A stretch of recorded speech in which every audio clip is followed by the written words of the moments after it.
There's a tiny shell sitting in a museum in Morocco. It's about the size of your thumbnail. It has a hole drilled through the center, and it's 150,000 years old. That shell isn't a weapon, it's not a tool, it has zero survival value. And yet, some human being, in the middle of the Stone Age, sat down and carefully, deliberately, turned it into jewelry. The question isn't just why. The question is, what was happening inside that person's mind that no animal before them had ever experienced? Here's what makes this genuinely strange. We share about 98% of our DNA with chimpanzees. Chimps use tools, they communicate, they form complex social hierarchies. They've even been observed grieving their dead. But no chimpanzee has ever picked up a shiny stone and thought, I want to wear this. Not once. Not anywhere. Not ever. So somewhere in the gap between us and our closest relatives, something shifted. A new kind of thought appeared. A thought that said, I want to be seen a certain way. I want to express something about who I am that words alone can't carry. That's not just decoration. That's a cognitive revolution. And the shell in Morocco? It might be the oldest evidence we have of a human mind working exactly like yours does right now. In 1991, archaeologist Christopher Henshelwood began excavating a cave on the southern coast of South Africa called Blombos Cave. What he found rewrote the timeline of human intelligence. Buried in 75,000-year-old sediment were dozens of tiny Nassarius shells, a small sea snail, each one pierced with a hole, each one stained with red ochre. They were clearly strung together, worn as a necklace or bracelet. Then came the Moroccan shells, even older, 150,000 years. These weren't accidents, they weren't functional, they were intentional. Deliberate aesthetic choices made by people whose brains, scientists now believe, were operating at full modern capacity. Here's what that means. Symbolic thought, the ability to let one thing represent something else, wasn't something that appeared 50,000 years ago when humans suddenly started making cave paintings in Europe. It was already there, quietly running, in Africa, more than 100,000 years before that. Jewelry wasn't a sign that humans had become sophisticated. Jewelry was one of the first ways that sophistication showed itself. But why jewelry specifically? Why not something else? To understand that, you need to understand what ornaments actually do. In the animal kingdom, signaling is everything. Peacock feathers, lion manes, the bright red chest of a robin. These aren't random. They're costly signals, biological proof that the animal carrying them is healthy, genetically strong, worth mating with. The more expensive the signal, the more honest the message. Humans did the same thing, just smarter. A shell with a hole drilled through it takes time, skill, and access to coastal resources. In a world without money, without language sophisticated enough to convey status, a piece of jewelry said, I have resources. I have skill.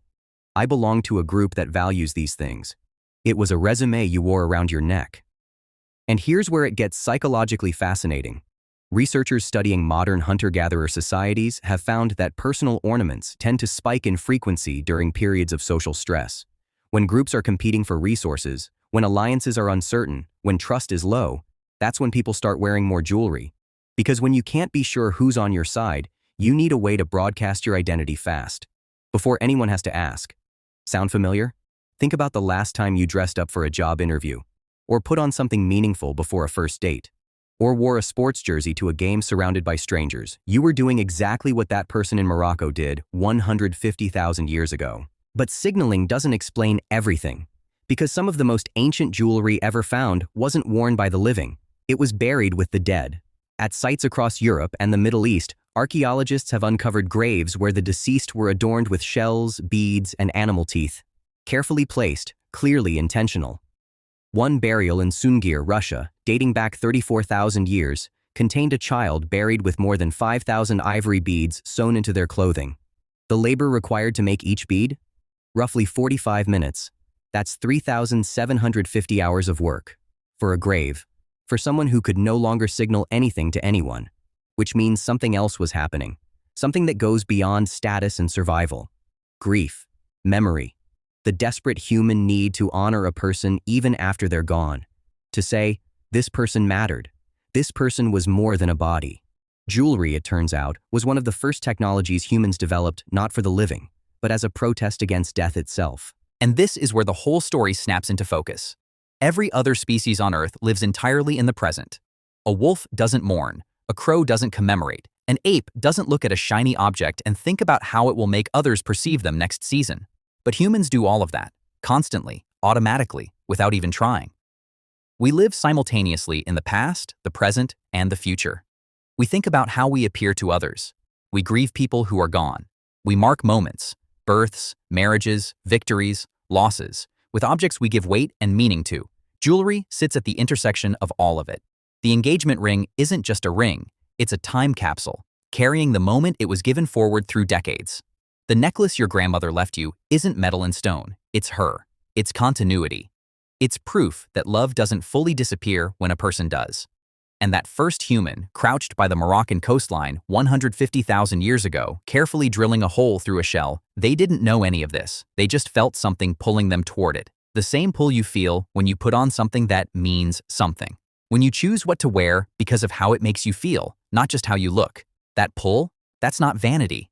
That's one of the oldest, deepest, most distinctly human instincts we have. So the next time you fasten a bracelet, or reach for the necklace you always wear, or notice yourself drawn to something in a window because it just feels like you, pause for a second. You're not shopping. You're not accessorizing. You're participating in a 150,000-year-old conversation about identity, memory, belonging, and what it means to be a person in a world full of other people. That tiny shell in Morocco started that conversation. You're still having it. What other ordinary habits reveal the hidden depth of being human? Subscribe. We go there.